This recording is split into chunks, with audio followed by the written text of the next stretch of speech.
Some artists stand in the spotlight, while others build it. Behind the hits, behind the voices, behind the movement of an entire era, there are architects, designers of sound, and creators of groove. In the late 70s and 80s, one man helped define what R&B will become. He was a bassist, a producer, and a visionary. The centerpiece of today's video is all about Leon Sylvers and the sound he built. Now before we start, let's be sure to leave a like on the video, subscribe to the channel, and push that notification bell to be sure you won't miss out on any more uploads. Now without further ado, let's cue that intro.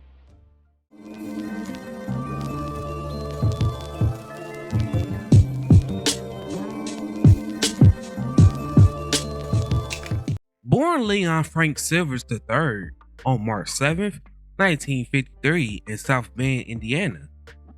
Leon was born at Indiana University, where his father was studying. 3 days later, his family relocated to Memphis, Tennessee.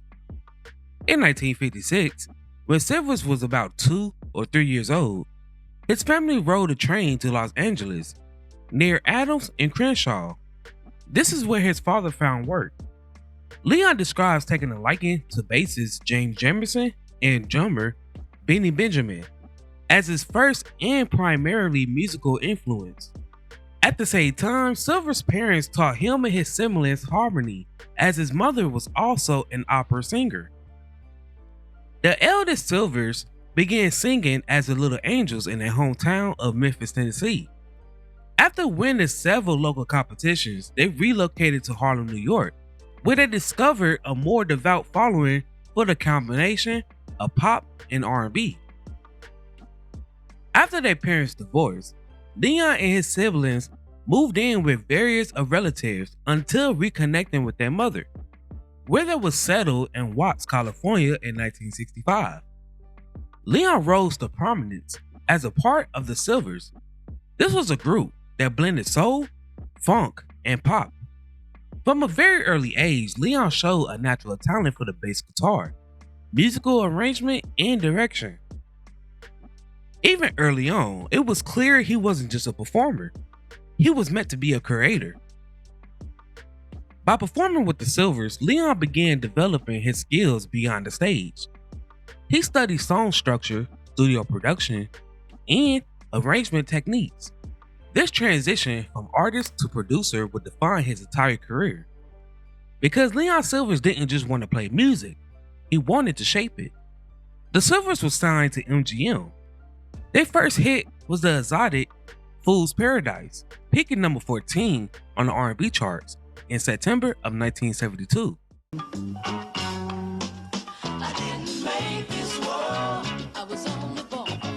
The follow-up was the ballad Wish That I Could Talk to You, that went number 10 on the R&B charts. I just felt like Jerry Butler produced the album The Sylvers, which was released in November of 1972 and peaked number 15 on the R&B charts.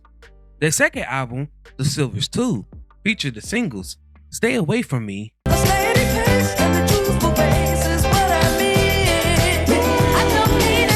and Through the Love in My Heart.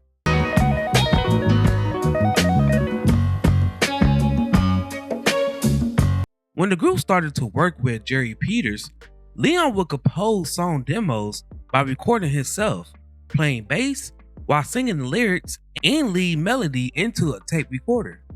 Leon also wrote his younger brother Foster's song, Misdemeanor.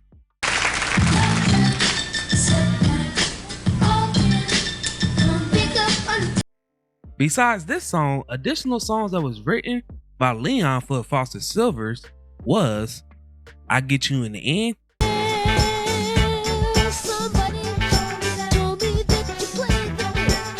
and Big Things Come in Small Packages.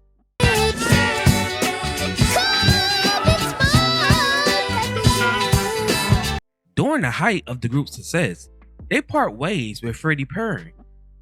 Some saw this choice that the Sylvers made was a career destruction, and on the outside in, it looked to be so. The Sylvers would never have any more pop hits following their separation from Freddie.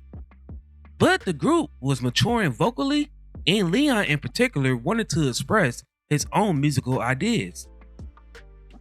The group didn't want to be associated with the bubblegum soul pop. The group's next album, New Horizons, was produced by the Sylvers and it peaked number 43 on the R&B charts in January of 1978. That same year, the group signed with Casablanca Records. Leon, along with the group's manager, Al Ross, produced the label's debut album, Forever Yours. Eventually, the Sylvers signed to Dick Griffey's Solar Records. The group's debut album, On Solar, was Concept, and this album was produced by Leon. Although the album was acclaimed for its mix of soul, rock, and pop, none of the album singles was charted. After the group's album, On Bizarre, Leon was kicked out of the Sylvers. As the 70s transitioned into the 80s, black music began evolving rapidly. Disco was fading, electronic sounds was emerging, and R&B was becoming more sophisticated and groove-driven. This was a perfect environment for Leon to thrive. Because while many artists struggle adapting to the sounds of the changing decade, Leon, he helped create it. As a producer and songwriter, he became one of the masterminds behind the legendary Solo Records sound. Solo Records became home to some of the most important acts of the 80s, and Leon, he helped shape many of them. His production style blended funk bass lines, layered harmonies, sharp drum programming, elegant synthesizers, and unforgettable grooves. The result was a sound that felt futuristic while still feeling deeply soulful. Few producers influenced as many legendary groups as Leon. He helped shape the sound of Shalimar, a group that would become one of the defining acts of the early 80s.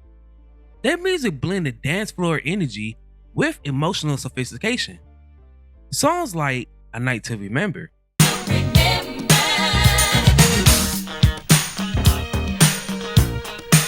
and The Second Time Around became timeless classics. Girl, with me, it's better than the first time. Under his direction, Shalimar became one of the defining groups of the era. Leon Sylvers didn't stop with one group. He expanded his influence across the solo roster, working with artists like The Whispers, Dynasty, Lakeside, and Midnight Star. These groups was elevated by Leon's signature production style. By this point, his sound has become instantly recognizable. He also worked with other artists such as Five Star, Evelyn King, Stacey Lattisaw, Crystal, and The Spinners, to mention a few. Leon wasn't just producing records. He was helping building the blueprint for modern R&B. His influence could be heard in funk, post-disco, and early electronic R&B. His production style bridged the gap between live instrumentation and emerging technology. In 1985, Leon joined the MOTOWN distributor label Conceited Records as the vice president of music. In 1989, he finally recorded a solo album for MOTOWN simply called Leon Sylvers III, but unfortunately it failed to chart.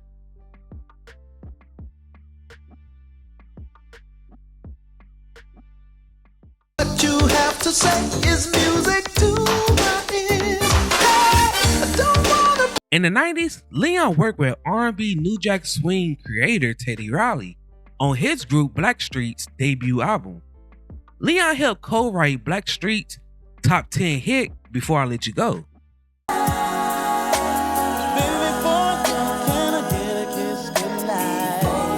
Leon also worked with Riley again. This time he helped write 2 songs for the New Kids on the Block, as well as songs for Guy's reunion album, Guy 3.